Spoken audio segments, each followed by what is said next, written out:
You've been seeking answers from every dermatologist, doctor, and all over the internet, wondering what on earth this unbearable skin issue is. You know something's up, and you've been suffering and silenced for far too long. This podcast is going to bring awareness to the brutal reality that is topical steroid addiction and withdrawal syndrome. It will give you practical mental and physical tips to help you along your journey and provide you the strength you need to push through each day.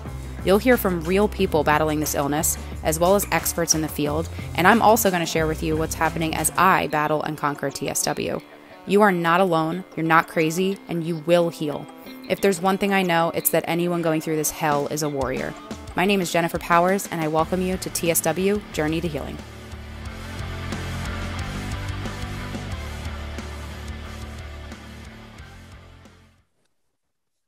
Okay, we're recording, and I am so excited to introduce Tracy Gibbs, who I've had the pleasure of knowing for a couple of years now, having you on this show to spread awareness and give some education for people that are kind of struggling and suffering with all things skin related, in particular, eczema and TSW, which is what I'm going through right now. And funny enough, actually, Tracy, you saw me January 1st in Mexico. And that is exactly 1 month that I was in this topical steroid withdrawal. So I was like crazy bad.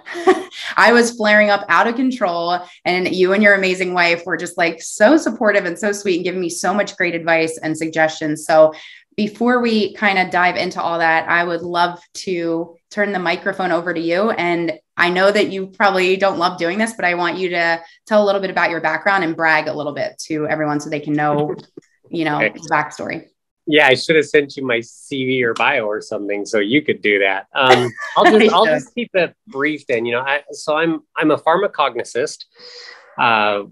People think that means like a pharmacist or something. It's not. It's totally different. You'll have to Google it. It's my background's in ethnobotany and organic chemistry, which led me into product development, looking at the actives in plant extracts, what active phytochemicals are in there, how they can be beneficial for people.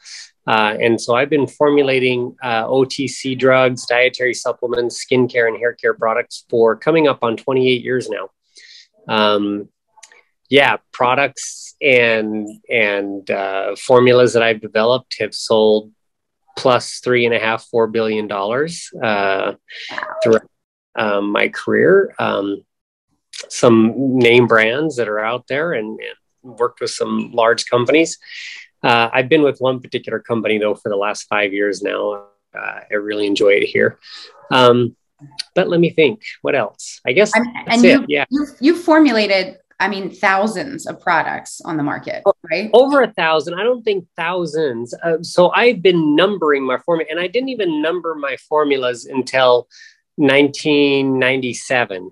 I had only produced maybe 40 or 50 formulas from about 1995 to 1997. After 1997, when I went freelance and started a career doing it, I was numbering my formulas with specific numbers so that I could keep track of them.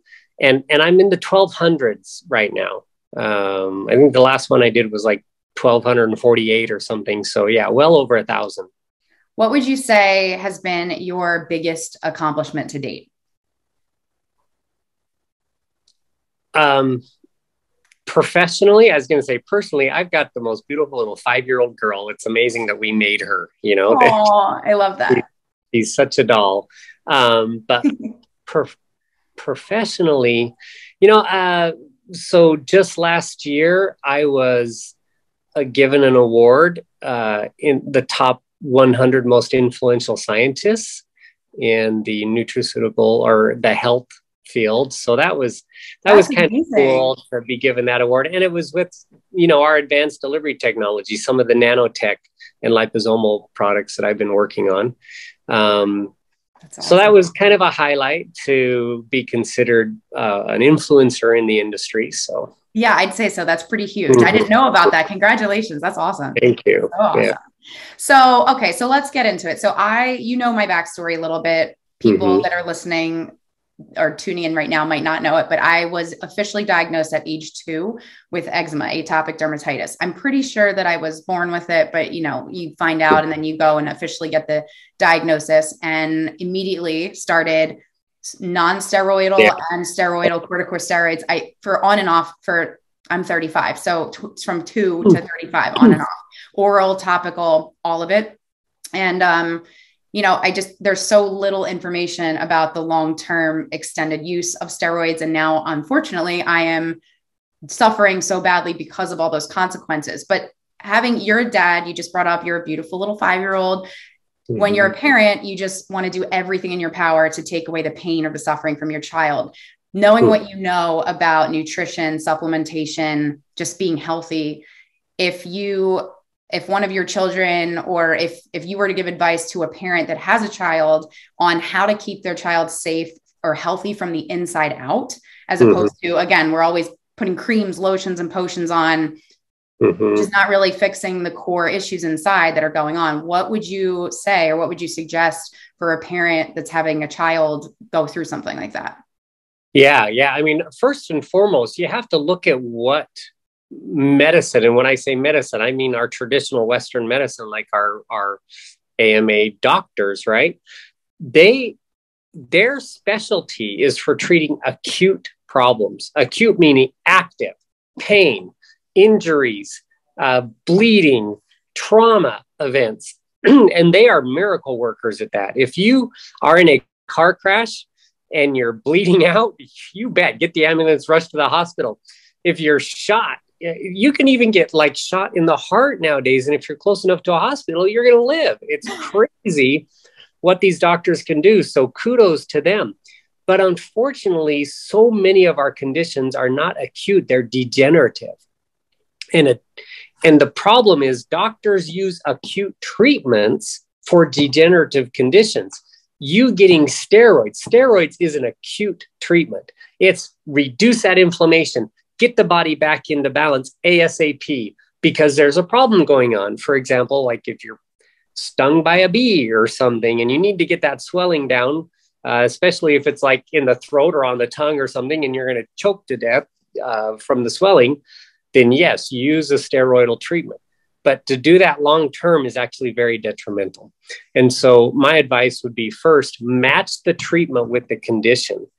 If it's an acute condition, go to your doctor. If it's a degenerative or long-term, long-lasting condition, I hate saying this because there's no such thing as a certified herbalist and there's no real training in herbalism. But unfortunately, like herbologists and witch doctors are going to do better at treating you than a medical doctor will, because of the long-term history of use. And even though there's no clinical studies, I mean, pretty much everybody that's out there in the herbal industry knows that if you have a fever, use elderberry. Can they explain scientifically why? No, but they've been doing it for 2,000 years or more, and it works, even though nobody's funded a multi-million-dollar clinical study. It's just kind of common sense, kind of like chicken soup. If you have a cold, take chicken soup. The cool thing is there have been some studies on chicken soup now, and the herbal industry is catching up with more and more clinical studies. I always tell people, like, literally, science is finally catching up with herbal medicine now, because we're now doing more and more studies on herbs and finding out that, hey, these things do work. And we're understanding why now, instead of just saying, hey, take this, it works. But yeah, when it comes to degenerative conditions, look at natural medicines. They do work better. That would be my first set of advice.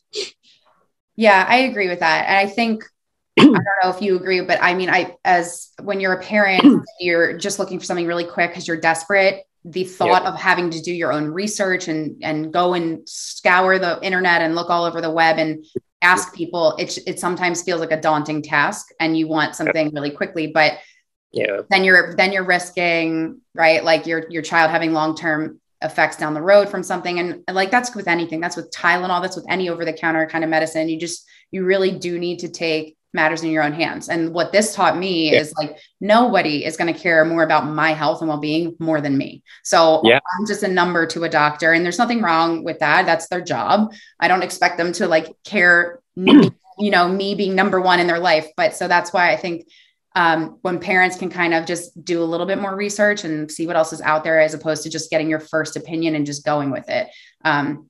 So I totally agree with that. And It's interesting. So I love elderberry. I love it. I love, and people, I have friends of mine that actually make it. So I'm glad that you brought that up. What do you feel? This is totally a little bit separate, but bone broth. What is your take on bone broth? I'm curious.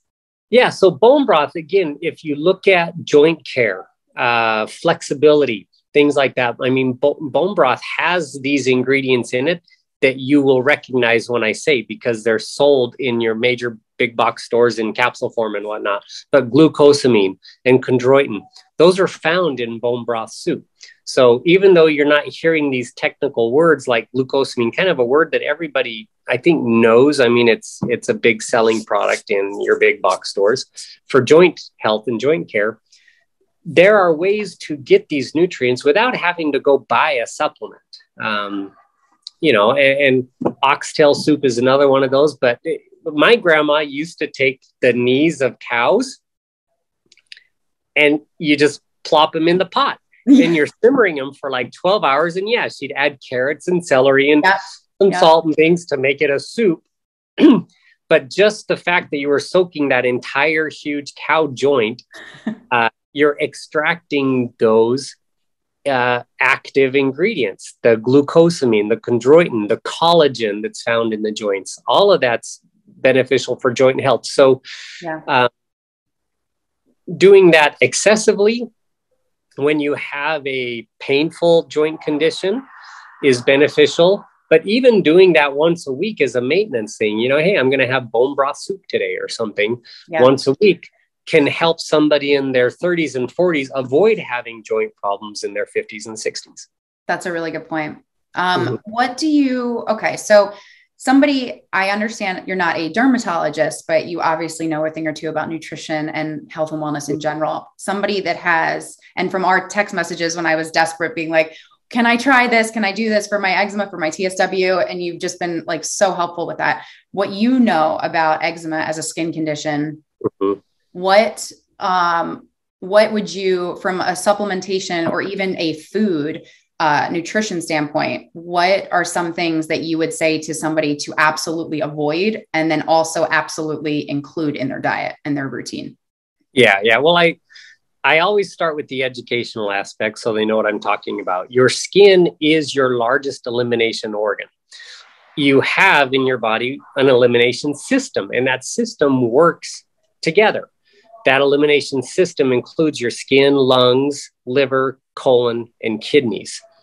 And so it's super important to know what's going inside your body, what could be causing. Now, yours is a very different case than most other eczemas because yours is related to your long-term use of steroids, which again has overtaxed your elimination system, and that manifests itself in your skin. But it's a good indicator that your other elimination organs are overstressed and not functioning properly too. But from a non-steroidal withdrawal type application or why eczema occurs is typically we see that in people who have taken too many nitrates. Nitrates are preservatives used in our pork products. So if you're a bologna eater, hot dog eater, bacon eater, almost any commercial pork, all the good stuff. Yeah, all the good stuff, all the yummy types of, sausages and things like that. Those contain potassium nitrate. And that particular mineral, which is used as a preservative, is expelled through your sweat, through your skin. And so when you eat a lot of those products, your skin gets overtaxed and you get little patches of eczema all over your body. So the first thing I tell people is you've got to get off of store-bought and pork products. I mean, if you can buy your own pig or get some bacon from the local farmer that isn't, already full of preservatives, then you can still enjoy those products. But if not, just avoid pork products and any type of nitrate. If it says nitrate at the end of it, whether it's sodium nitrate or potassium nitrate, avoid that. That's step number one. Then step number two is, again, herbs that will help cleanse your elimination organs, your liver and kidneys in particular, because they assist your skin. So I would look at kelp capsules. I would look at burdock root. I would look at milk thistle. These are all capsules that you can buy, and you can just simply on the internet type in liver supporting herbs or liver cleansing herbs or skin cleansing herbs. Garlic is probably one of my number one skin cleansing herbs. Wow. But you will stink for a few days if you eat a lot of fresh raw garlic. You'll smell like garlic for 3 days. But you know what? Smelling like garlic for 3 days is better than having a super dry, itchy rash on your skin that absolutely get wet or get out in the sun flares up, you know? So yeah, very true.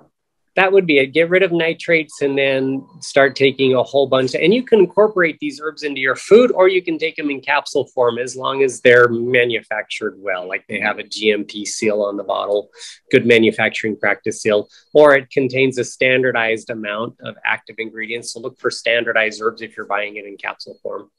So really good. What environmental factors? So, going through this journey, feel like we see every possible doctor under the sun when you're trying to figure out like what are my triggers? What is causing this inflammation? Why am I, why do some people, if they eat a lot of nitrates, if they eat a lot of pork, why do some people not develop eczema and some people do? Why do some people have TSW and others have long-term use of steroids and they don't? I don't know if we're ever going to really know all those answers, but one of the things that all the doctors, when you're going through this process, you're going to want to look at everything. So back in, I guess it was back in September of 2021, my one doctor was like, maybe you should get allergy tested again. Maybe this is a histamine caused reaction.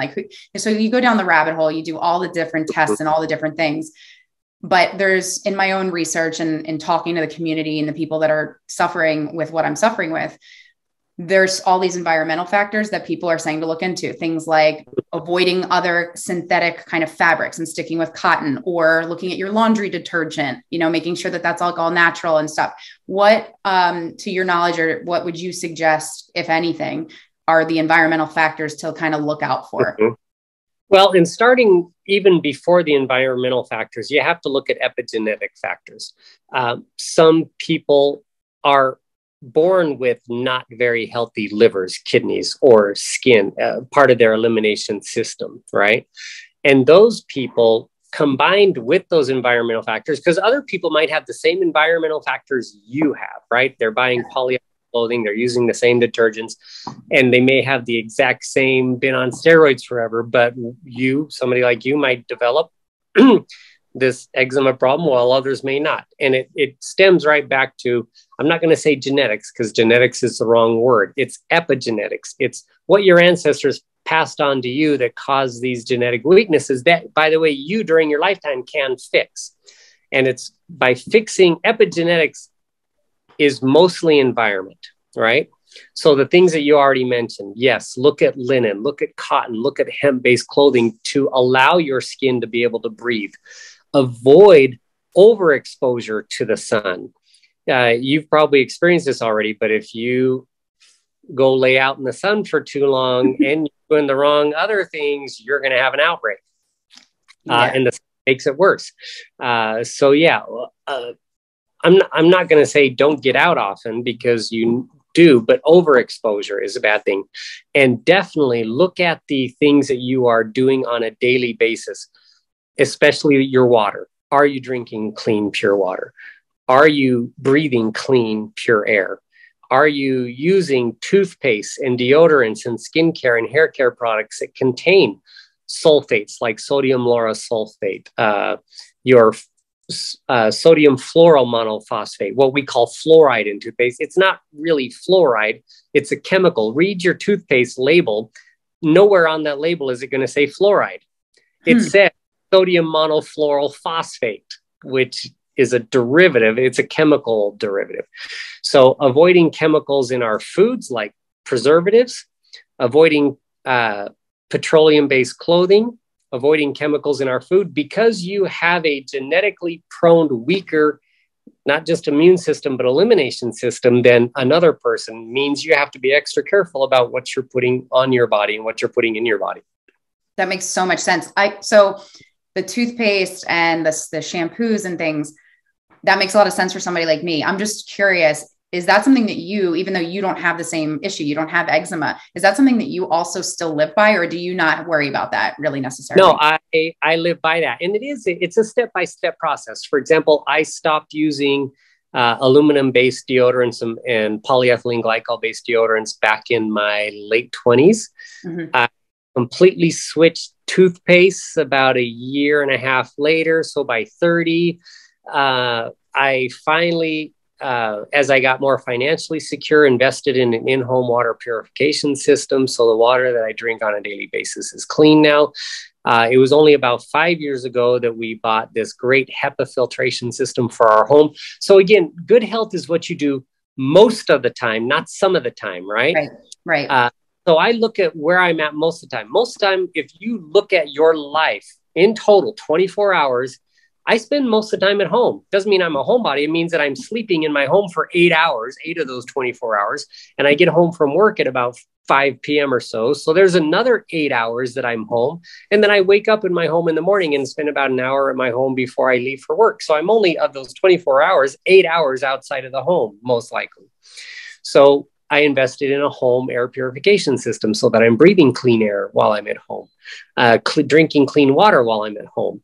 And when I'm out, I buy a pure bottled water that, you know, like a Fiji water. I don't mean to name any brands or anything, but something that is, you know, from volcanic, whatever. It's pure, it's clean. It doesn't have any additives. Because a lot of like even your Dasani, it says it right on the label that they add back things to it for flavor.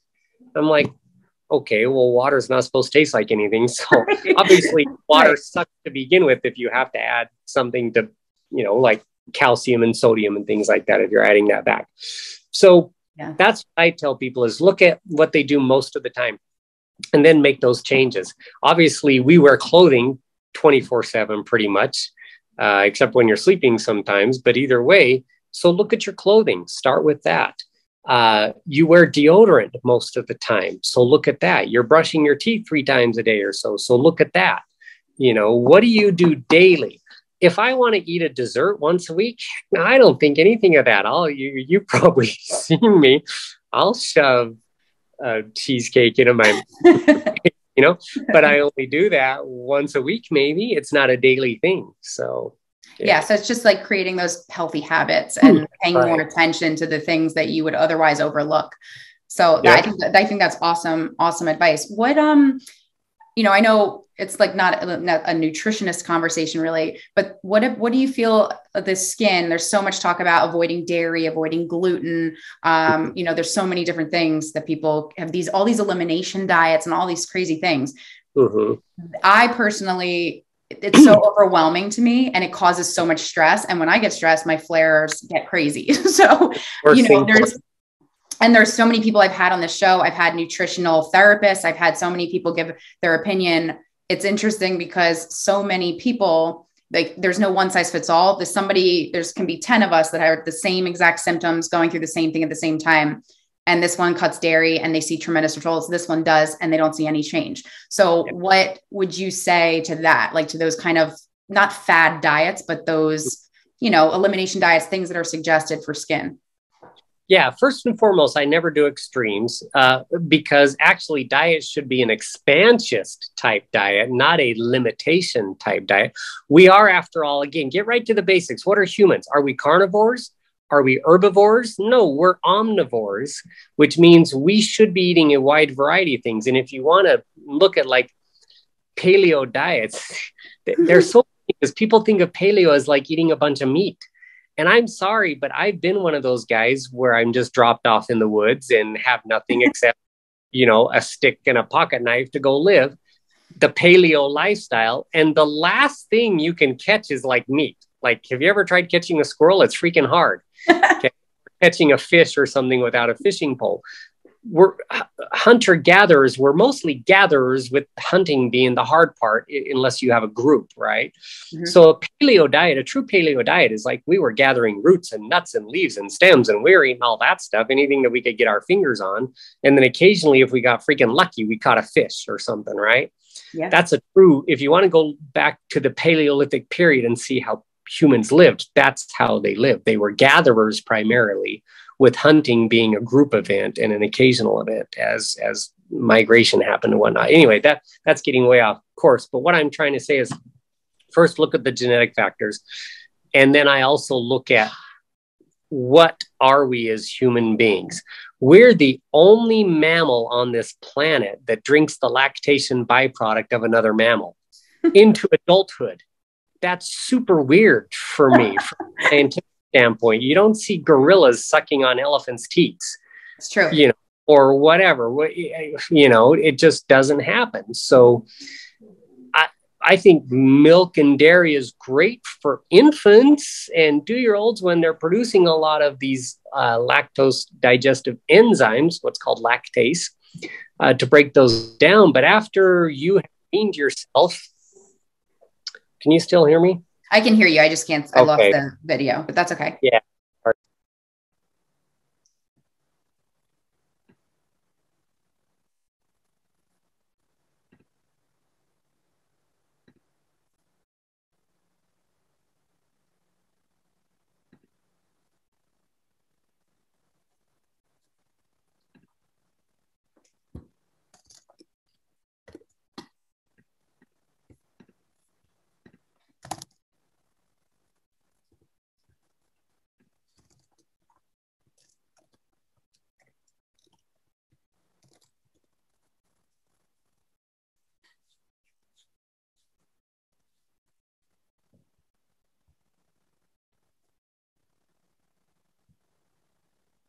There we go.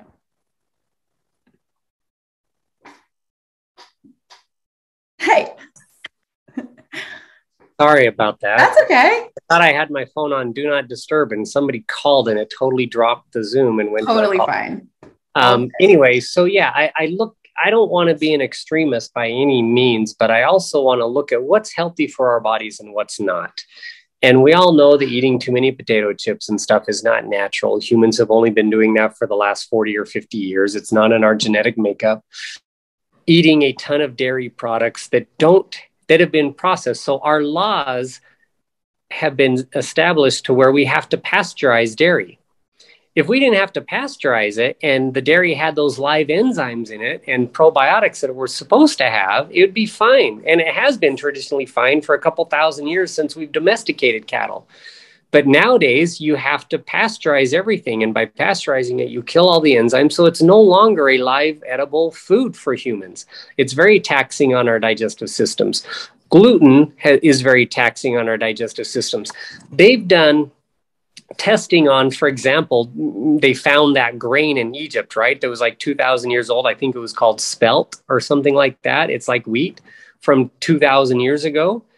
And the gluten content was like less than 5% versus wheat nowadays where the gluten content is over 30%. And we're not made to eat that kind of stuff.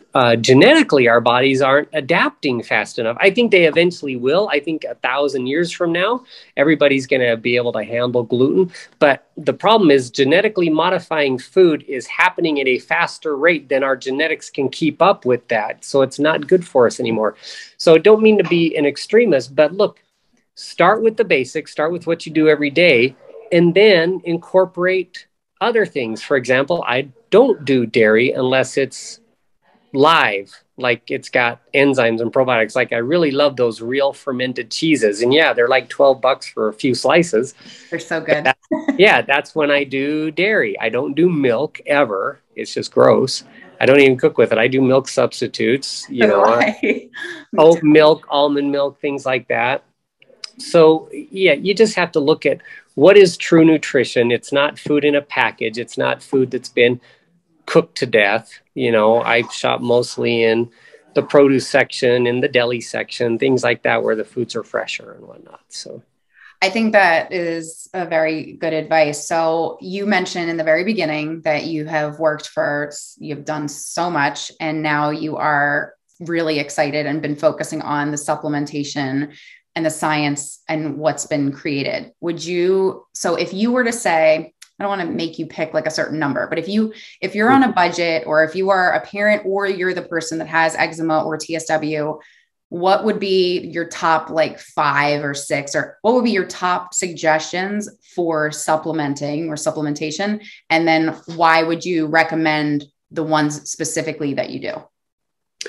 Yeah, that's a great question. I mean, you would, for quality supplements, okay, I'm not talking what you go buy in your big box store, single isolates. That's another thing you should look at, by the way. If your dietary supplement is chemically based, like pharmaceutical drugs are, avoid that. If it's formulated by a doctor, avoid that. Doctors don't know anything about dietary supplements. They take 0 classes in nutrition. So why would you buy something that was doctor recommended or formulated by a doctor or something? I hope everybody pauses this and just like listen to what you just said, because so many times I'm having not to interrupt you, I'm having so many conversations with good friends of mine, parents, and it's like whatever their doctor says, it's just like, and there's nothing, I'm not saying not to trust them, but you have to know what you just said. Like they go to school to learn XYZ, not to learn this. So yeah, trust your doctor if you broke your arm or broke your leg, or if you've got to go get stitches or something, but don't trust your doctor with nutrition. That's just nuts. It's like asking the farmer next door what the best stock pick of the day is. If you're, or asking your farmer which Bitcoin's going to take off or something, or cryptocurrency. They don't know. It's so true. They'll just say something because they want to act smart. So true. Whatever. They're not your primary caregiver. You are the primary caregiver. They're your acute pain, and they're the person you go see in an emergency. Your doctor is. Okay. Yeah. Anyway, but yeah. So supplement wise, I've put together supplements that work on all 5 of your elimination organs. One of those is called Vtox, VTOX. Vtox has nutrients in it that focus on the skin, lungs, liver, kidneys, and colon. Most detox programs out there are going to focus on your colon. Everybody wants to have that like colon flush or colon purge. And, a clean colon is beneficial for you, but it's only one of your 5 elimination organs. And it's not even the most important. I mean, people have their colons removed all the time if you have colon cancer, and you can still live. Try removing your skin, you'll die in like 3 days. Try removing your lungs, you'll die in a few minutes, right? You need like your skin and your lungs and your kidneys and things. So Vtox focuses on all 5 elimination organs. I also would look at just basic nutrition. I have a product called Core Complete that's out there right now. It's a whole food, not a synthetic isolate of vitamins. It's a food-based vitamin that also contains over 72 trace minerals. It has superfoods like chlorella, spirulina, alfalfa, things that feed your immune system. It has a wild-caught cold-pressed salmon oil in it. So it also contains omega-3, omega-6, omega-7, 9, omega-13, all the omegas in them. It also has enzymes for digestion and probiotics as well. It's kind of an all-in-one type supplement. And it's so cheap. It's $65. What's the difference if somebody was to ask, okay, it sounds like a great multivitamin. What's the difference between that and like a $20 bottle of Women's One a Day or something, for example, right? Like something like that. Yeah. Well, the delivery I'll start with the ingredients in and of itself. Like a one a day is synthetic. It's impossible to fit all these food nutrients into one tiny capsule that you take once a day. Core Complete is 5 capsules. And they're not super small, but they're not super large either. But it's a fermentation process. We concentrate the nutrients using the probiotics and ferment them down to concentrate them instead of drawing out synthetic isolates. So, for example, our vitamin B1 comes from nutritional yeast, and it says nutritional yeast right on the label. It doesn't say thiamine monohydrate, which is like a chem lab project, or vitamin B2 would read like riboflavin-5 phosphate in a one a day, where ours also comes from a nutritional yeast. And our B12 comes from chlorella and spirulina. Again, these are food ingredients that you can actually read instead of B12 from cyanocobalamin, which is what a synthetic isolate would be. So that's the major difference. And because they're whole food, they also contain the enzymes and probiotics and all the phytonutrients that your body needs. It's food, basically. It's nutrition versus chemicals. And you can know this, like when you take a multivitamin, And I don't know if girls notice as much as guys do, but you like pee neon colors. Yes. Yeah. It's like fluorescent. Yep. That's your kidneys saying, hey, there's chemicals in my body. I want to get rid of them. So you pee out these chemicals. Your body doesn't assimilate a synthetic vitamin. That's so funny you say that, because I just had a conversation recently with someone and they thought because their pee is neon yellow, that means that they're super healthy. And that means that all their vitamins, it's just so funny because people, you don't know what you don't know. Like that's not accurate. Because humans normally pee neon colors, right? That's just normal for us. Yeah. Right. It's so silly. No, it means that your elimination organs, your kidneys, recognize something as not needing to be in your body and it spewed it out of your body. That's what they're made to do. Anyway, it's funny. Well, let me ask you a question too, because I got, so Vetox makes sense for the detoxing and it's like a gentle detox. And then the core makes sense for just all the overall nutrition, filling in all the gaps. For somebody, you know, I have an uncle who has like a 300-acre organic farm in New Jersey and, you know, cows, chickens, all the produce, everything. It's a beautiful farm. Somebody like that might be listening to this episode and going, well, you know, supplementation can add up and it's super expensive, and eating organic is also can be expensive. I mean, especially in the day and time we're in today, where groceries are very expensive.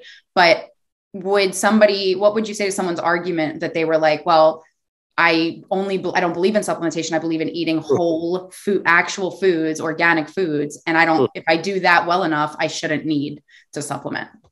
Yeah. You know, I thought the same thing in my late 20s. And again, once I started my own research and development company, I had my own laboratory, and I spent $26,000, by the way, on testing food this was a chain called Frontiers, which was purchased, by the way, from Whole Food, by Whole Foods. So it's basically your produce that's found in Whole Foods nowadays. I went and I grabbed like 20 different varieties, including broccoli, alfalfa, beet greens, collard greens. I had all this stuff, right? Chopped them all up, stuck them in a blender, and then ran them through an analysis, and was appalled at the nutritional content. No, not appalled. I was surprised. I would have to eat, and when I did the math and added it up, I would have to eat almost 3 kilos. It was like 2.8 kilograms of that variety of foods every single day. Now, if you don't know what a kilogram is, it's 2.2 pounds. So think of almost 6 pounds of dark green leafies and all the colors of produce and everything every single day, which if you could do that, I'd say, yeah, that's great. And that was, by the way, just for the minimal 100% of the daily allowance. And we know that the 100% daily allowance are super low. Like that means 400 IUs of vitamin D. Doctors, not that they know anything, but most people are telling you to take 2,000 IUs of vitamin D or 10,000 IUs of vitamin D, like 8 times what the FDA has told us is the minimum daily requirement, right? And B1 at 1 milligram, we should be taking 4 or 5 milligrams of that every day. So in other words, to be healthy, you'd probably have to consume 12 pounds of those dark green leafies. And by the way, a dark green leafy doesn't weigh very much, right? It could be this much and only weigh 1/4 of a pound. So 12, you're talking like a wheelbarrow full of vegetables every day to get all your vitamins. And that's if, for example, what did you say? It was your uncle who owns a farm? Yeah. If your uncle was putting all the trace elements back in his soil and growing the vegetables the way they should be grown and rotating and, you know, doing all that stuff necessary, but it doesn't happen even on organic farms. So that's my first point, is you'd have to eat a crap load. The second is going back to that Paleolithic era that our DNA is made up of, and that's variety. You know, you'd have to be eating 20 or 30 different varieties of things every day, including beans, legumes, nuts, seeds, and the dark green leafies, not just green, but reds and yellows and purples and blues and oranges and all the variety of colors to do that. And again, my goal is to be able to do it. I would love nothing more to do that. But through my own spending in my own laboratory, I found out that the way things are grown today, it's really kind of impossible to do. Our stress levels are higher. Our environment is more polluted than it's ever been. And our body needs more nutrients than humans have ever needed before, which is why I believe in supplementation now. And I do take supplements every day, as well as trying to eat as healthy as possible. That's really, really good advice. I mean, I think, and even, you know, my uncle, even in conversation with him, he was the one that said to me, you know, the soil is just not what it once was. So like we farm ethically, we have like the highest quality ingredients. We do everything the right way. And that's the way we eat and we choose to live our life. But even he was, you know, taking vitamins, supplementing what we're not able to get. It is crucial. So I was glad to hear, you know, but it can be costly. So to somebody, you know, I think look, everyone goes to Amazon. There's always things you can find at your local grocery store, over the counter items, you know, so you named now the detox product, the Core Complete. I know you have a couple others I'm sure that you also recommend. Before you get to that, what would you say? I'm a big believer, like, as you get older, like the budget for like the fun things, the materialistic things, it is way, way less than the health and wellness budget, because pay for your health now or your sickness later kind of thing. And I'm, you know, let me give you an example of that. You know, my dad had tucked away a pretty good savings amount for retirement, over $500,000, which, you know, from him being a working class guy, was a lot of money. He'd worked for most of his life to accumulate that. And I can't remember exactly what age he was. I think he was 72 or something. He had a massive heart attack, had to have a quadruple bypass. And he had one of those typical 80-20 plans, right? Well, his first set of stents failed, and you don't get a refund on that. It was like his out of pocket on that first set of stents was like $40,000. The actual bill was like $400 or something thousand dollars for the heart attack and the surgery and the stents and all this other stuff that happened. So that was 40 grand, but then all those stents failed. And several days later, he had to go back, have more stents in. Those failed. Finally, they just decided to do the quadruple bypass on him. His out of pocket was $380,000 for his procedures. Okay. Oh gosh. One event, savings gone.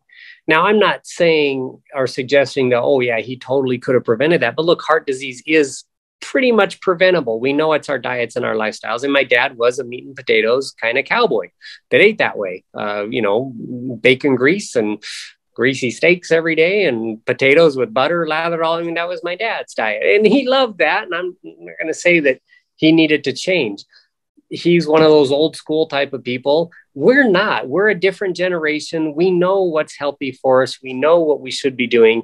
And I would say, look, if you even put $350 a month into healthy dietary supplements and maybe shopping organic above and beyond what your normal grocery bill is, right? And to make it easy, maybe even say $300 a month. So you're at $3,600 a year, and you do that for 10 years. Oh my gosh, I'm at, you know, $36,000 now over 10 years. If that could prevent one event, Jennifer, you've been through it. You know what the medical bills are. Visiting a doctor now is going to cost you $1,000. Okay. Yeah. Just going there for the visit. I mean, if you've got a copay, okay, maybe it's 120 or something. Yeah, but it's not cheap. And then what we said before too, you usually don't rely on just that one opinion. You want to see a bunch of different to find that answer. It's crazy expensive. Yeah, and if you add your copays for your prescriptions, and if a procedure has to happen, like if you have cancer, that's it. You're bankrupt. If you have heart disease, you're bankrupt. And by the way, the stats on cancer, 1 in 3 now over age 55 for women are breast cancer. 1 in 2 over age 65 for men are prostate cancer. Heart disease, over 1 million people every year die from heart disease. It's 980,000, so it's not quite a million. But, you know, if we're going to get our stats accurately here. So statistically, you are going to die from a degenerative disease in this country. And those degenerative diseases are taxing our healthcare system, which is why free healthcare is a freaking joke. There's no way we're going to have enough money to pay for all that. And it will bankrupt you as an individual. So investing a little bit every month into that, for $300 a month, you could have a great supplement regime, like Core Complete, $64, $65. Vetox is like $48 or something. There's $100. Add 1 or 2 more great supplements in there, like a good anti-aging or antioxidant. And then for you, particularly Jennifer, an immune, eczema is an immune reaction. It's a hyperactive immune system that your body's reacting to something that shouldn't be in your body in the first place. And it creates this autoimmune disorder. So nourishing your thymus and feeding your lymph nodes, your lymphatic system, and your white blood cells, all part of your immune system, is crucial, I think, for anybody. We're all scared of all these super viruses and super bugs going around and everything. Investing another $40 or $50 into a good immune-based product. Yeah, that was the one. I was going to see if you were going to bring that one up, because I think you're referring to the one you've created called V-Mune. And I swear by that, because you mentioned earlier about elderberry, which is I remember looking the first time at all the ingredients in that immune product that you've made that I take. And I was like, this is everything that if I were to buy these all separately, this would be way more than just buying a bottle. Yeah. I love V-Mune. I think an immune support, I mean, especially like you said, with all the viruses, bugs, all the stuff, sicknesses happening anyway. What would be, okay, so you said detox, you said core, we just mentioned the immune support. For somebody that has eczema, what are like one or two other ones that you could throw in that you think would be really helpful for someone?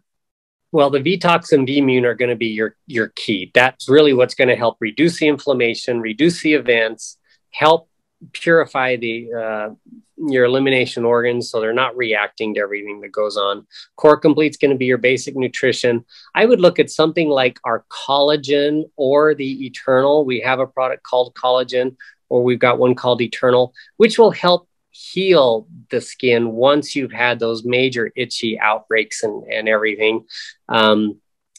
Your body especially is depleting collagen faster than others because of the regeneration that your skin's having to go through. You're probably doing the dry exfoliation and things like that too to help restore skin cell health. So you need that extra dose of collagen. Yeah. Or a good antioxidant like our Eternal, which has a little bit of collagen in it, but it mostly has antioxidants to help restore microcapillary circulation to your skin cells. It softens up those capillaries and improves blood flow and things like that. So I also love the way that tastes, which is shocking. Sometimes when you get a supplement, you're like, oh, this is, it's good for me, but it tastes like garbage. But that tastes so good. And probably because the berries and all that good stuff in it. I think that makes a lot of sense. To end it, to respect your time, I remember exactly where I was. I was in a CVS in Ocean City, New Jersey. I was walking around and I asked you about like lidocaine, a numbing, because I think the itching was just so overwhelming. And I said, can I do that? And thank God I asked you first, because you're like, if it's a really pure lidocaine, but anything over the counter might have a steroid. And sure enough, I check, and the pharmacist didn't really know. And so I'm Googling it and I'm searching for it, and it wasn't okay for me to take. But you gave me a lot of other great suggestions, and some of them that I swear by, and I have been recommending them to anyone who's coming to me to ask for advice. The dry brush or the loofah, the exfoliating, I not only for just the lymphatic system and just doing all the benefits, but for scratching, I can go to town on that thing and it's not going to like rip my skin. And it is such a fulfilling when you have that bone deep itch that we all have that are going through this. It's like, unless you put on fake acrylic nails, you are going to rip open your skin by clawing yourself. So a dry brush, you named like a couple really great in my one text exchange with you. Like that was one of them. Do you remember any of the other ones? I think there was like a couple other, suggestions that you had, and now I can't remember them, but the dry brush, I swear by. Yeah. Dry brushing, or even if you're doing it while you're in the shower, I like dry brushing because you can physically see sometimes your skin cells floating off, and those floating off cells are dead cells. They're dry. They're done. You don't need them anymore. And why that's so important is it actually boosts your metabolism because it encourages new skin cell growth. Dry brushing, whether you have eczema or not, keeps your skin looking young and healthy. Just from a factual standpoint, and if you're like a dermatologist or something, you know this, but young people like in their teens up to about age 27, they produce a new layer of skin about every 4 weeks. Once you hit your 30s, it's about every 6 weeks. By the time you're in your 40s, it's about every 8 weeks. And so your skin metabolism slows down as you age, which the older your skin gets, the more wrinkles and everything you get. So doing that dry exfoliation keeps your metabolism young and healthy. That is so interesting, because my grandmother, who's almost 100 years old, she always used to tell me, never do anything too rough on your skin. Take care, right? Like don't exfoliate, because that's like so harsh, and it's going to thin your skin. And it's the exact opposite of what you're saying and what now I know to be true. So that's so interesting. Yeah. Yep. So other suggestions, kelp-based capsules. So you can use like kelp capsules. The iodine in there is super beneficial for your skin and your thyroid. So any type of thyroid care is going to be beneficial for that. It's directly correlated and connected with your skin health. The worse your skin is, the lower thyroid function you're going to have. So the lower your energy levels and things like that. So getting lots of kelp, lots of seaweed, lots of sea greens, that's going to help with iodine. Boy, I'm trying to remember what else. I remember a couple. You said plantain and comfrey leaves. Yes, for the itching, you're right. Comfrey. In fact, I just planted comfrey in a section of my garden the other day.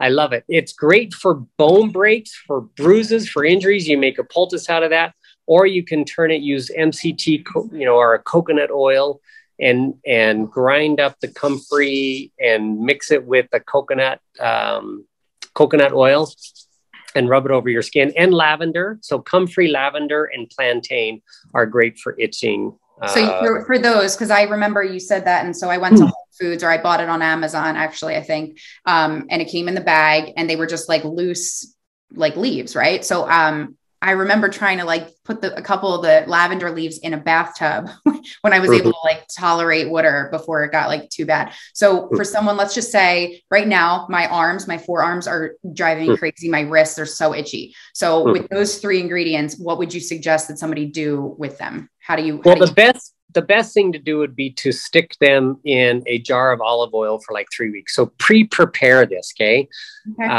Or make a salve. And I have a book called My Home Pharmacy. If you can find that book, there's actual steps on how to make a tincture, how to make a salve, how to make a poultice in there. That's so great. I'm definitely going to link that for people. Yeah, all these herbal books say, oh, make a tincture of this and do that. And they don't tell you how to make that, or they say use comfrey for itchiness. Well, how do I use it? Do I just That's what I'm saying. Right. So no, the best way to draw out the properties is either olive oil or an MCT oil that won't harden. But yeah, you grind up the leaves, stick them in this glass jar, fill it full of olive oil, sit it in the sun in your windowsill for like 3 weeks. Okay. Then the olive oil will actually draw out all those properties. The color of it will change. The fragrance of it will change. So maybe do a combination of like lavender, plantain, and comfrey in the same jar. So you've got this olive oil balm that you can now use on your skin, and the itching will go away immediately if you do that. I know it takes 3 weeks or so to prepare, but is there a certain portion of that, No, fill the jar with the stuff, pour the olive oil in, let it soak for 3 weeks, and then you're just using the olive oil. It's kind of the same way you make vanilla extract, only it's with alcohol. If you've got the pure vanilla beans, you let it sit for oh my gosh, I'm so excited. I'm going to do this. I'm so excited. I'm going to report to everybody how after 3 weeks. That's really cool. I did not know. And the longer it sits, the more potent it'll get. So 3 weeks is where you're going to be at potency, but just leave it in, take it down from your windowsill as you need it, but then stick it back in the windowsill. The longer it sits, the more potent it's going to get. Oh, that is so awesome. Thank you for sharing that. I learned something new always with you.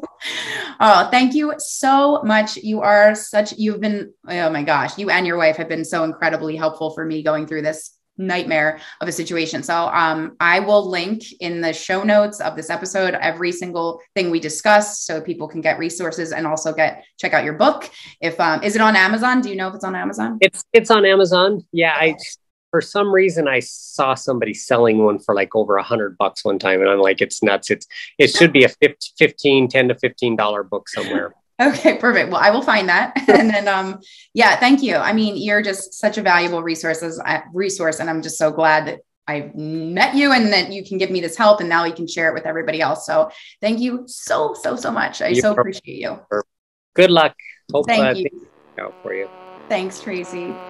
Thanks for listening. Please remember to subscribe and leave feedback. With your help, we can spread awareness together. So please share the show with anyone you know who may be struggling with a medical condition and using steroids to treat it.